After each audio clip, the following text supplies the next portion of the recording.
All right, guys. Welcome to the part two edition of the stream on the big movements. If you have any questions, please post them in the chat window and I'll get to as many as I can. But as you can see, I still had a bunch of email questions that I didn't have a chance to get to. So let me know if there's any audio problems. I got the mic going, so hopefully we're pretty good. I I didn't mean to time it perfectly, but hopefully some of you are jumping over from the Duke Kansas game, and hopefully we can have an exciting little halftime show here. Without further ado, okay, Robbie sent a question in about the arm extension in the follow through. Is it better to train it as part of how you're generating speed, or is it better to train it as part of how you're controlling path?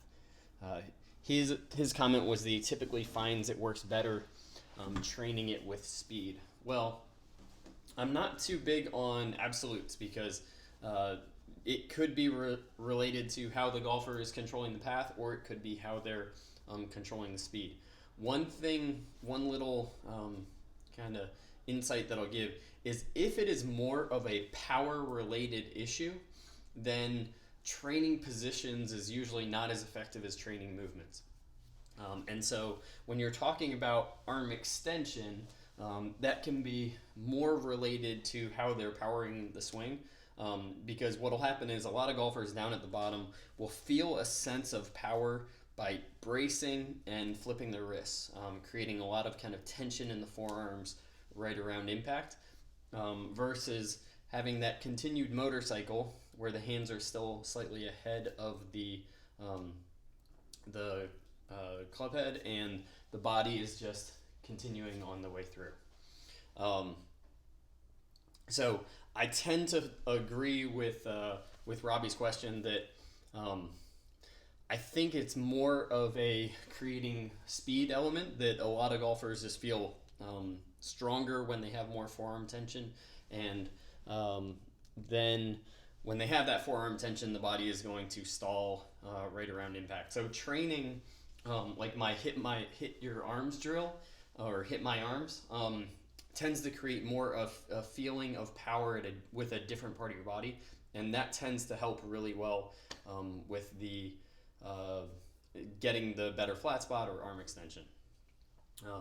His second question was, is pronation of the trail foot? So he was the one who asked last time about the trail foot, and I talked about how ideally the sequence is the trail foot will tend to bank, and then it will extend, and then after impact it will rotate, mostly because of the rotation of the pivot.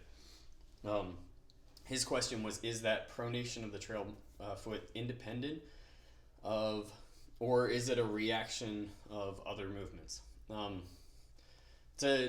Nothing is truly independent, but if you think about it from a more global picture, right? If we think about it as I'm trying to push through the ground and I'm trying to kind of spiral that leg in a movement kind of like this. So I'm letting my arm kind of almost mirror the way my foot is pushing against the ground. Well, in order to use the big muscles of my hip, my foot has to create an anchor. My foot has to create kind of a connection point. And so when I start banking that foot, it's kind of part of pushing against the inside of the foot to allow for that hip to really create some force, because it'll have a stronger fixed point and be in a better position in relationship. So it's not truly independent, just as in like just by rolling the foot isn't going to make your sequence any better. But if you're using the foot and the hip together, the foot will bank slightly before the hip will go into extension and external rotation. Where should you look, related to that question, where should you look if students struggle first with that first trail foot movement? So if they struggle with more of that pronation of the foot, where should you look? First thing you want to do is just Robbie's a coach, so I'll give him kind of the coach's perspective. First thing you want to do is just a basic kind of form, flat, and arches test. If you're good with the feet, you can take off the shoes and you can look at the mobility. If the foot has a hard time banking inside on its own, you're going to have a hard time doing it with speed in the golf swing. So first thing is just clearing that physical capability. The second piece would then be if they have a good enough release where they could handle having side bend and continue rotating. Because what will happen is a lot of golfers, you start banking that foot and they start either catching it thin or fat or more on the toe because they haven't trained a good enough white position. So work on, make sure they have a release that can support a good foot action, and then screen the foot, make sure that the foot is working properly. That usually gets that first movement. Okay, Baz had a question about the power package. I don't have the power package training aid, but it looks very much like a swing guide, except it has a second handle coming off of it, kind of like this. So the thing I do like it better than the swing guide. I've mentioned before, the problem with the swing guide is it really emphasizes the radial deviation and it emphasizes rehinging on the second side or on the follow-through side. It can help for not bending the arms, because typically when you bend the arm in the follow-through, it would be hard to also get the swing guide up against the forearm. But typically what I see is golfers who practice a lot with that end up getting more of kind of an arm dominant pull in transition. So I'm not a huge fan, but the power package emphasizes a little bit more of the trail wrist getting that extension. So I like it a little bit better, but it does, I don't think it teaches the right arm rotation quite as well as it needs to. So it's more of kind of a transition and setting and top of the swing trainer for me than really a dynamic downswing trainer. But it's better than the swing guide. So if you're looking to improve your extension of the wrist, it's not a bad training aid for working at home. Okay. Guy or Guy, I'm not sure what part of the world he's in. He asked about the lead knee motion. So the lead knee motion in transition, basically internal, external, trying to get looking at where the knee is happening. So I'm going to lower the camera so we can kind of see what's going on here. So here's one of the tricky things.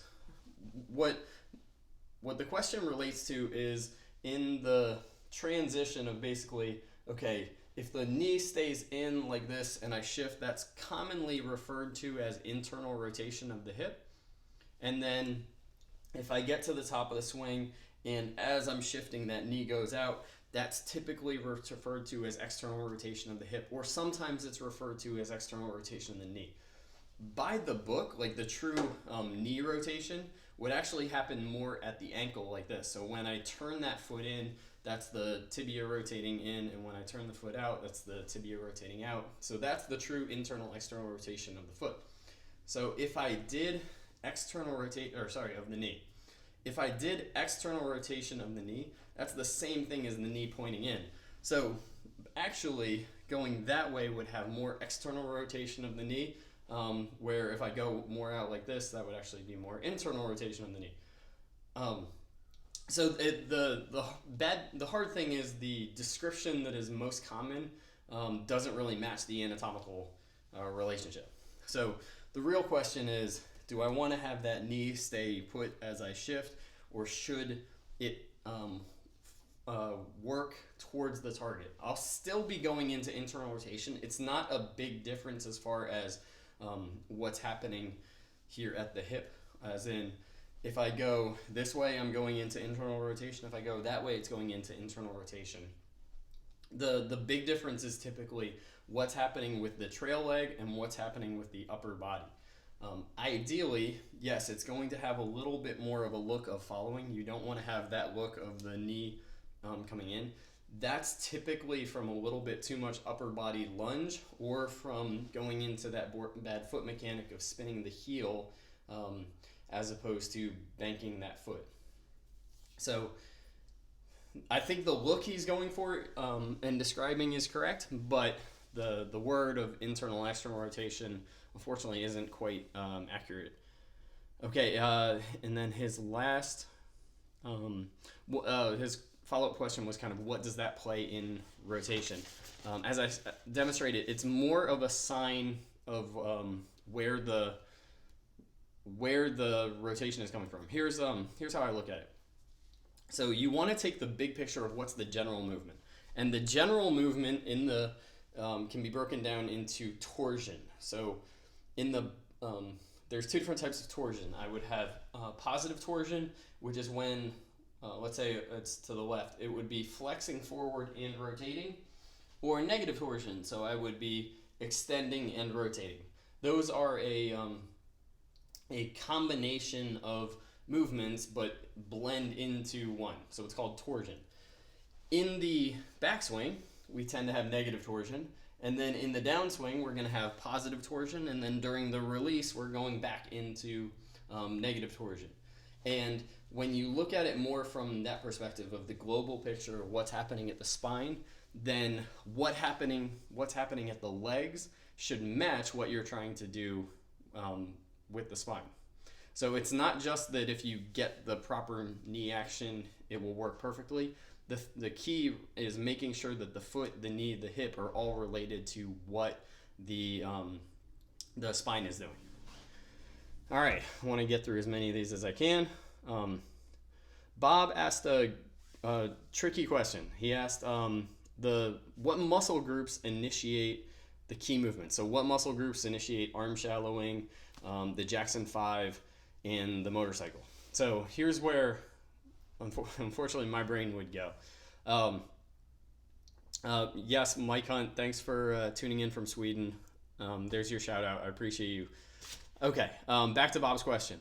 What initiates the arm shallowing? What initiates the Jackson 5? The trick is going to be, what are we feeling what is actually triggering it, and where does the motion take place? So like, let's take for example, if I were doing a bicep curl, right? So if I was doing a bicep curl and you had sensors, or if you had EMG measuring parts of my body, the first thing you would see would be a impulse in my foot. Actually, you would see my core, and then you would see my foot, and then you would see all the support up until the bicep. Then I would have a high activity of the biceps. You'd say that this motion was a bicep activity, but it started all the way down at the feet or in the core, depending on how you're looking at it. So when we get to the big movements like the arm shallowing, the Jackson 5, the motorcycle, what initiates the movement may not be where you're ultimately going to feel it. I know that's a little bit tricky. So, for example, the arm shallow is really initiated more by the foot and the core and the rib cage rotation, and having a little bit of reduced grip pressure, especially in the trail forearm. So many amateurs tend to really squeeze and pull down with the forearm, as opposed to letting that forearm be soft and letting the speed come more from my body pulling on it, and that body pull is initiating more at the feet, because you need a fixed point in order to create force in a forcible way. So the arm shallow is initiated from the lower body or the core, but you can feel it if you're actively doing it either in the lead forearm or in the trail shoulder. You may even feel it more as a flexion kind of combination of the motorcycle movement. But that's again, where you feel it and where the movement is actually originating might not be the same thing. So that's the arm shallow. The motorcycle, his question was so with the motorcycle, his question was, is it more of an arm pull or core rotation on the way through? So basically, here we'll switch legs so that I can rotate that way easier. So if I'm going on the way through, the question was basically, is it an arm pull in order to keep that rotation of the wrist, or is it more a body pull and the arm just kind of rotates but follows the body pull? Guys have showed you can do either. So whether it's more of like a Phil Mickelson upper body dominant style where the arms are pulling it into position, or more of like a Ben Hogan style where the body is pulling through. You can do either, but the more repeatable pattern is the body pulls through and the arm just kind of stays a little bit softer in order to control the movement as opposed to really driving a powerful arm activity. Then the last one was about the Jackson 5. So I already talked, it's a little bit more going from the feet rather than from the hips. The key is that the foot and the hip and the spine kind of all work together in that side tilt Jackson 5 pattern. So I'm a big fan of using the feet properly to help get the hips and core working properly, as long as the arms and the club are in a position where you can take advantage of it. Okay, so we'll take a quick break from the emails and we'll answer some of the questions because I see them starting to really pour in. Okay, so first question was from William. How to prevent early extension when performing the Jackson 5? The key thing there is when you are doing the Jackson 5, to make sure that it's going in the slightly left of the target, not in the direction of the hips. So when I teach the Jackson 5, it's a lateral movement like this, but then when I go to the top of the swing, a lot of golfers still go lateral with the direction of the pelvis, and they start going that way. So what you have to feel is that it's actually going a little bit more backwards. So if I was doing, let's say, a better version or a more swing and related version of the Jackson 5, it would actually be more like I was going like this, where the hips were going back 45 instead of purely at the target.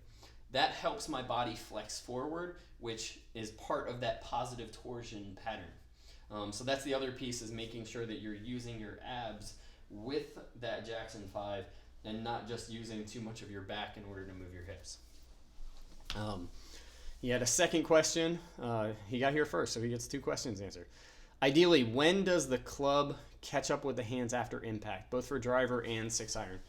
For driver, I use the reference of about shaft parallel is where, the guys like Jordan Spieth or Joe Durant or Jim Furyk or Henrik Stenson, like guys who tend to have really good ball striking statistics, the club will catch up with them a little bit later here. With an iron, it's probably closer to about shaft 45. All right, Craig, working on a motorcycle move, but still can't get my hands forward enough. Do I need more motorcycle, or could it be something else? Definitely could be something else. Motorcycle movement solves 2 problems. Motorcycle movement, let's get a little bit better in frame. So motorcycle movement solves the slice and it solves shaft lean. Because when I flex that lead wrist or twist the club, if I didn't get my hands ahead, the club face will be pointed really close, so I'm going to hit massive pulls. So it's a key component to getting the hands ahead, and it squares the face to the path relationship, which prevents the slice. That being said, if your arm timing is more going into kind of this under flip pattern where that right arm stays behind your body and the palm stays facing kind of more towards you instead of facing more away, that will move the bottom of the swing backward. It's very hard to do that and keep the motorcycle, but it is possible, because I could very easily keep that left wrist flat and release the right arm a little bit earlier, so you'll start to see the club coming up through impact. So I do a lot of trail arm training. Got a couple new drills that I'll be filming tomorrow that have been working pretty well, but things like the single arm drills, throws, the disc catcher, all seem to help train that right arm getting more in front, which helps support the motorcycle of the lead wrist. Okay, Nick asked, what would you suggest for across the line and slightly open at the top? The current transition pulls down the club, opens the face a bit more. Fixed backswing or transition? I would tend to try both and see which works for you. What typically happens is some golfers, their brain interprets transition later than it actually is on video. What I mean by that is, I'll back up enough so that we've got plenty of room here. So what many golfers do is when they start doing a transition move, it actually happens right around here. So what that means is all of this is kind of like a blind spot. Like their brain isn't really aware of what's going on at that point. So what I frequently have to do is train more trying to motorcycle to end the top of the backswing instead of starting the downswing. The other thing would be looking at the direction that you're pushing on the club. So whether you're pulling more down or whether you have a feeling of almost pushing more up, that can I've got a video coming out probably next week, not this week but the following week, that relates to how the hands push on the club and how it relates to arm shallowing. I've had some good success with some kind of mid-lower handicap golfers with that feel. One more, and then we'll jump back to the emails. All right, what type of backswing would you recommend if the autonomic core system of lateral head of the bicep is injured since a couple months ago? 13 handicap. So lateral head of the bicep. Mike, is it the left arm bicep or is it the right arm bicep? I'll come back to your question, but I need a little bit more information. Okay, so let me jump into some more of the email questions, and then we'll get to some of these questions pouring in online. All right, so Adam asked, if we were doing slow motion sequence positions, what would kind of the tempo be?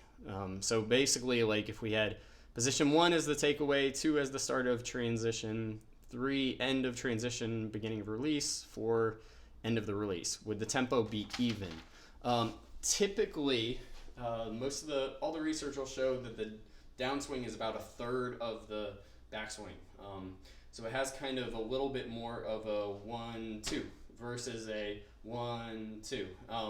Where it's more the same tempo would be more like wedge shots or as you're getting into putting, but it tends to be much faster on the downswing. So if you're training tempo and rhythm, I would tend to say if you're counting it out, you would want a little bit like 1,000, 1-2 is something that I've used for golfers in the past. Instead of trying to count differently, just take a word that is going to take a lot longer to say, or about 3 times longer to say. So I would do that one piece takeaway as position 1, 1,000, 1-2, and that would kind of get me all the way through there. Now, it's really hard if you're doing it in sequence to break up the transition and the release. But if you're doing it in more of the actual phase, I would recommend doing it at half speed. So you might have to say it twice. So let's go 1001, 1001, 1-2. So you go 1001, 1001, 1-2. And that would be slow motion training of more the release and the follow through with a little bit of a tempo component to it. But the downswing tempo is usually about 3 times faster than the backswing. Okay, Fred had a bunch of questions, so we'll get through some of his. First one, he was asking about the orange whip wedge. He just got it, and he asked, how do you practice it? Can you use it for distance wedges as well as finesse? I'm definitely a bigger fan of using it for finesse, and the way I like to use it, I know a couple coaches that use it polar opposites. But the way I like to use it is having my students try to make the swing where the wedge does not move. So there's basically no downswing loading. I know of a coach who's really good at getting more of the speed out into the handle, but the real benefit and what I like about that orange whip wedge is making sure that I'm not getting any loading of the shaft in transition.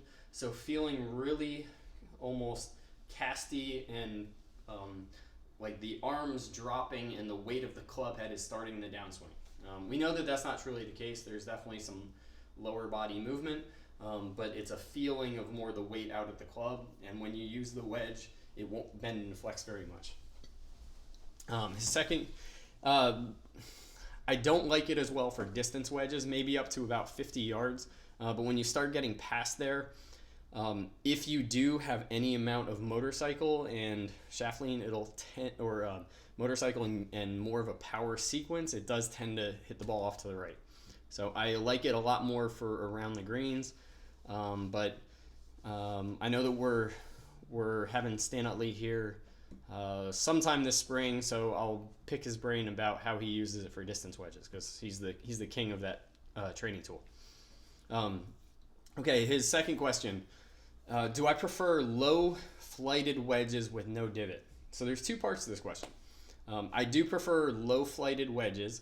The tour average, being somewhere around 30 degrees of launch angle. When I watch the guys close up, you don't really see anyone deviating from that pattern. Now the key there, or the second part of the question, was where you take no divot. That is entirely grass dependent. I've seen different events where they're taking fairly significant divots, and other events where the grass is barely moved. So it really depends on the saturation, the root structure. I like to get a certain baseline at your home course, but the key there is wedges are steep, but they have a low point that's relatively close to the ground. So it's steep and it has a fair amount of overtaking, or the club passing on the way through, compared to the full swing. And that's part of how you can be steep and not really gouge the ground. But the size of the divot is going to depend a fair amount on the turf conditions. He asked, let's do one more, Fred, and then we'll jump back. Where is my main power source? So how can I tell? In the book, I talk about one of the areas, being, or one way being, where are you sore? I just did a video this past week where I showed kind of one of the key differences in the different power sources. First I categorize, are we more lower body core, or are we more upper body? And that can be determined by what's going on in here.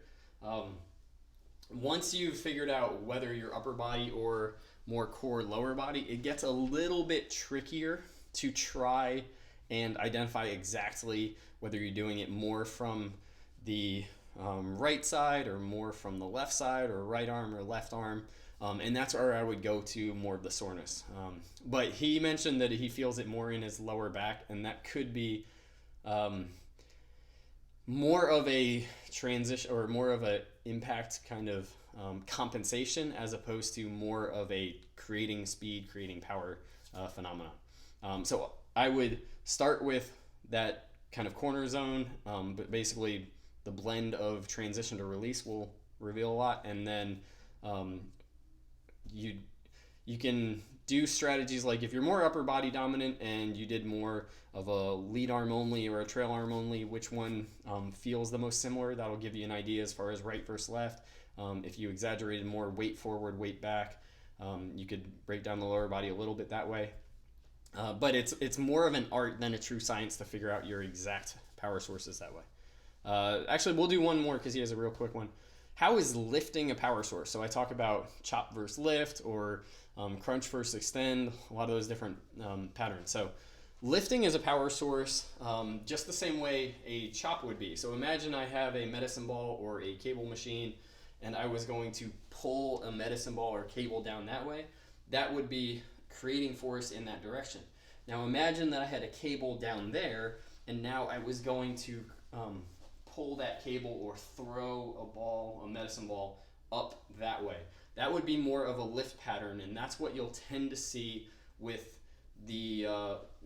more of the tour swing. So with more of the driver and the long irons, you'll tend to see more of a pattern where the energy in those arms are lifting up off the body, which complements the body rotation on the way through. And then more in the wedges and the short irons, you'll see more of that chop pattern, which complements more of a drifting, less kind of bracing and power generation from the core and body. Okay, let's get back to some of these questions. Still didn't get which bicep from Mike, so I got to move on. Golf Junkie asks, Are the Zora loops initiated from a closed upper body? Should it feel as if the forearms are rolling over? I understand that they are not, but it might feel that they are. Yes, the Zora loop is initiated basically at transition. So your upper body is probably 90 degrees closed at that point. And what a lot of golfers describe the feel is as those arms roll over, they're also extending. And most golfers feel it as more of this extension, not so much of a rolling over. The danger of if it feels too much like rolling over is down at the bottom. You can get kind of this steep look and the club going that way, where if you have it more of the rotation where the club is going out, the hands will work a little bit more left, but the club will finish down the line, and you'll finish with the club more in line with your forearms instead of that kind of quick flip look on the follow through. Okay, Jason asked, release question, one of my favorite topics. Good question.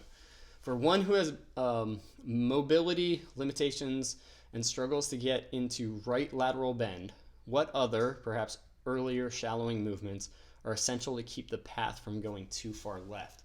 So if you, there's a later question, so I'll kind of combo that one to one of Fred's. He was asking about what do you do with older golfers?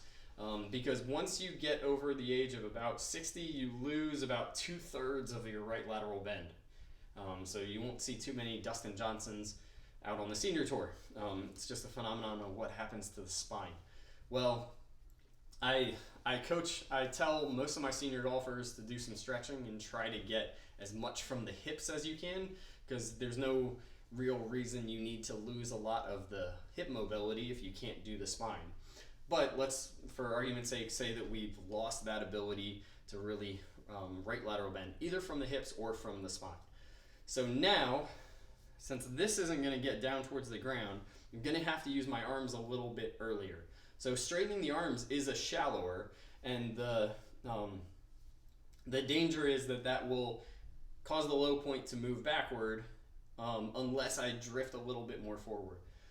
So what I usually coach is if you're going to do more of an upper body cast pattern, I focus a lot on upper body stability, and I focus more on kind of the rhythm of when the arms extend instead of the absolute positions. I also still focus and get a lot of success working on the motorcycle movement, and it's more of a kind of getting those arms to extend out in front as opposed to less of that like body-driven white movement. It's more just the arm direction white movement. You'll tend to have a little bit steeper angle of attack that way, so for the longer clubs you may have to make some compensations, potentially a little bit more loft, playing a shorter club, some setup changes. But I typically, if you've lost lateral bend, a cast pattern does help in terms of shallowing things out, and making sure that you're not spinning too much from your upper body can help make sure it shallows it out. Both of those would help prevent the path from getting too far left. Jason also said the book is fantastic, by the way. Thank you very much. I really appreciate the feedback. Some of it's been a little overwhelming. The way you empower the readers to decode the pattern, the stuff's on steep and shallows is gold. Well, thank you very much. I had a lesson this week, and the gentleman said that, he doesn't hit every shot perfectly, but it's fun because he's at least able to move the needle, as he described it, or basically he can kind of self-correct if he starts having some problems. So that's what I think is the ultimate goal, right? No one ever has their swing perfect forever. The goal is that you learn the tools to be able to course correct and self-correct when it gets off, because I promise if you think you have it today, by next week something will have crept in, and you better have the strategy to be able to handle it. Patrick asks, can you explain how to shallow the arms while the hand path works down? Mine tend to work out too much. So typically, working through this question. So typically when the hands move out, the club will shallow unless it goes more everything together. So let's say that my interpretation of the question is that everything is going out together, so the club's not shallowing. What's typically happening there is that more of that transition move is happening more from that left shoulder kind of spinning, as opposed to a feeling getting more of a little bit of stretch. So if I face this way, what you'll see is as my lower body starts, can you see how that shoulder blade gets stretched a bit? So the shoulder is not following the rib cage movement for the initial portion of the downswing, allowing the arms to have some softness and let them kind of shallow a bit. Because again, typically when the hands work out, if it's purely from the arms perspective, that's the force that causes it to shallow. But if the hands work out because of the body or the left shoulder kind of pulling back, that will cause it to steepen. Okay, let's get back to a few of these email questions. So Fred asked, if the kinematic sequence isn't the only way, what other successful patterns do you see? So in the last class, he was asking about, or in the last YouTube live, he was asking about what kinematic like what's the stock tour swing kinematic sequence pattern. And I with the kinematic sequence, you will typically see a very consistent transition sequence of pelvis, trunk, arm, club. But when you start looking at the peaking order, you'll typically see the lower body go first, or peak first, but not always. Sometimes it has more of a plateau. Sometimes it's later. It really depends on swing styles, body capabilities, release patterns, whether you prioritize distance, whether you prioritize accuracy.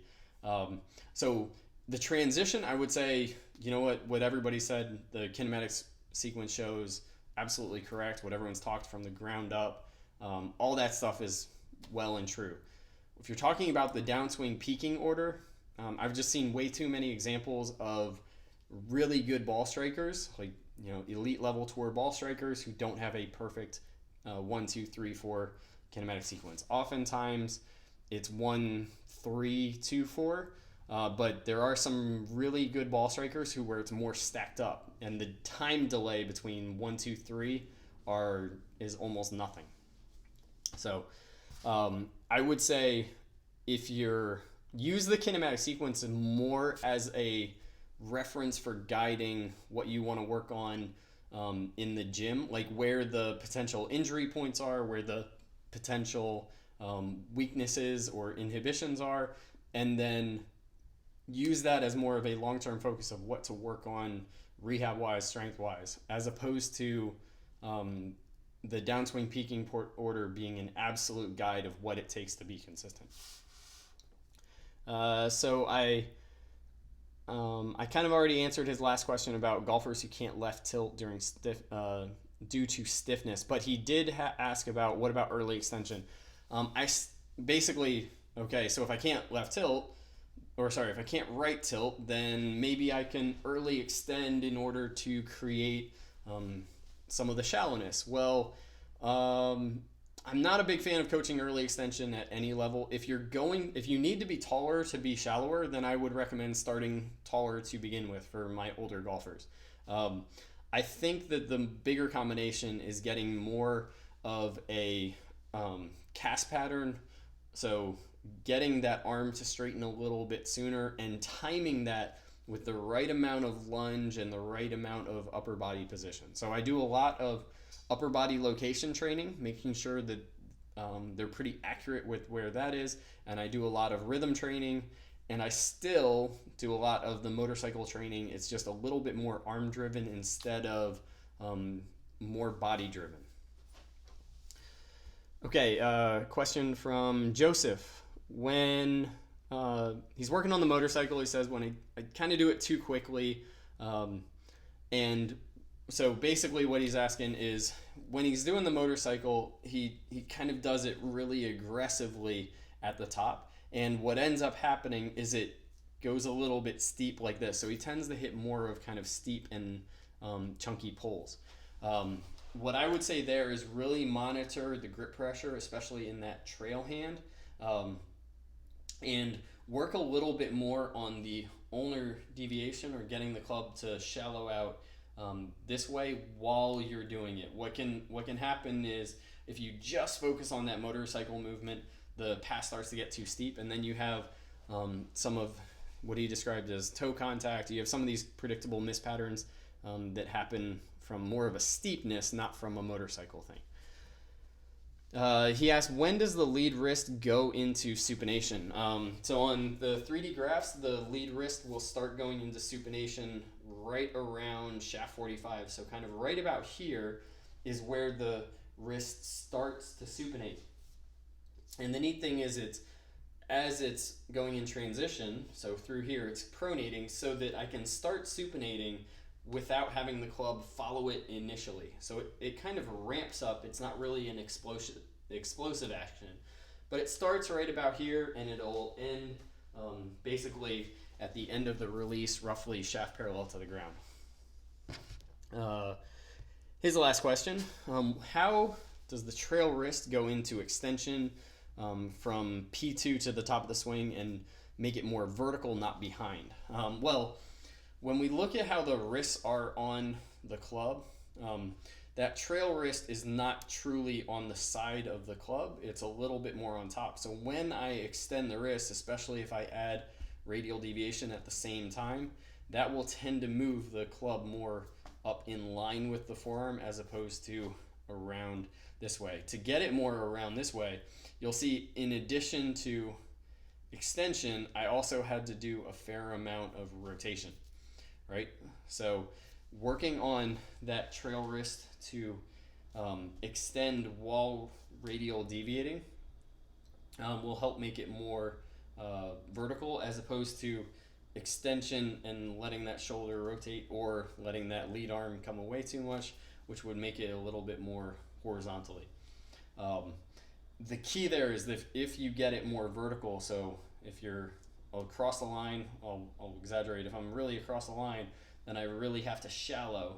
The more that I get it in that horizontal position, more like a John Rahm, I don't have to shallow quite as aggressively or as long. So just making sure that you're utilizing radial deviation while you're going into extension, because those are kind of couple motions, and making sure that it's not rotating too much supination will prevent it from getting too flat at the top or too flat or more around you. Okay, come back to that one. I see another live question. Craig, where do I like to see the club face at P2 and at P6? Should it match the spine angle or both at both positions? I'm a lot as far as P2 goes, I'm definitely like, I look at the ranges and where it is at P2 is you can be anywhere from, let's say, vertical to spine angle. And I guess I would say that's pretty close to the same at P6, anywhere from vertical to spine angle.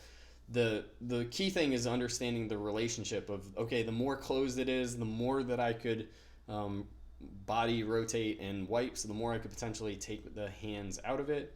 The more vertical it is, the more I'm still going to have to continue that motorcycle late. And some guys, especially if you have a lot of tension, if you create a lot of arm tension and really grip the club down at the bottom, it's very hard to have the continued rotation.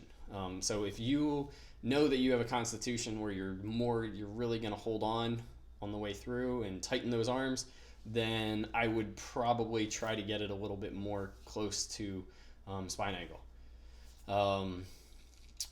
If you have some softness in your arms, you have a little bit more flexibility. You can do either or.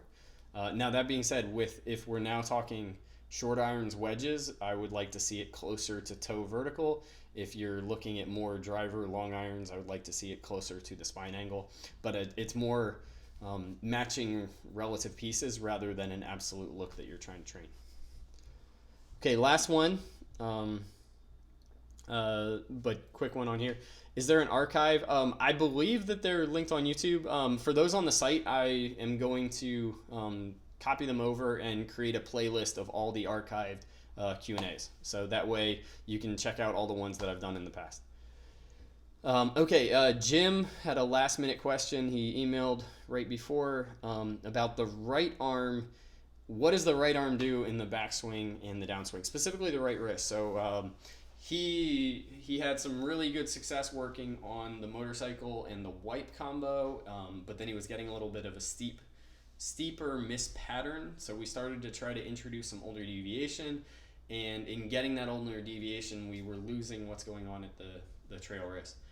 So in that last question, I kind of described some of what's going on, where basically that right wrist is going to extend and radial deviate, and it'll feel like it goes into some pronation as well. As long as the shoulder is then externally rotated, that combo doesn't put it across the line, where if I don't radial deviate and if I supinate, but then I really let my elbow go, that's actually the more common pattern for getting across the line. So I'm rotated kind of like that with some good radial deviation. Then down through impact, down at the bottom, is the trickier zone.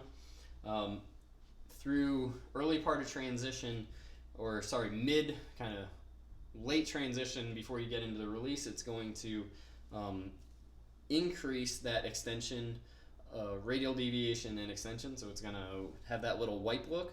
And then in order to not bottom out and lose that extension and basically lose your low point control, one of the big keys is making sure that the extension of the wrist is maintained. It feels like it's maintained all the way through impact, but in practicality, what'll happen is with the speed and the bracing, you'll lose that wrist through impact. But what I find is golfers trying to lose that wrist tend to have low point control issues, where golfers trying to maintain that extension and have more of the rotation of the arm as opposed to more of kind of an attempt to hold it off like this, tend to have better low point control. They can get the low point forward with a little bit more shallower contact. So they can get shaft lean without a steep angle of attack, which is one of the key differentiators there for good right arm mechanics. Okay, so we just crossed kind of the 45-minute zone. That's kind of where I like to cap these so they're not too long. Enjoy the rest of March Madness, and the Masters coming up in 2 weeks. This is a fun time for sports. If you have any questions that either my comments here triggered or that somehow I missed and I didn't answer, please shoot me an email at support@golfsmartacademy.com. If you haven't checked it out, this is the book that a couple of the comments were referencing, published in the fall. Covers a lot of the overview of how I think my system works together. And then if you're looking for more details on any of the movements or the drills, head over to golfsmartacademy.com. Please hopefully share this with your friends. And if you have any questions, shoot them to me. I enjoy doing these, and we'll get one scheduled here in the near future. So thanks again for tuning in, and enjoy your transition into the golf season.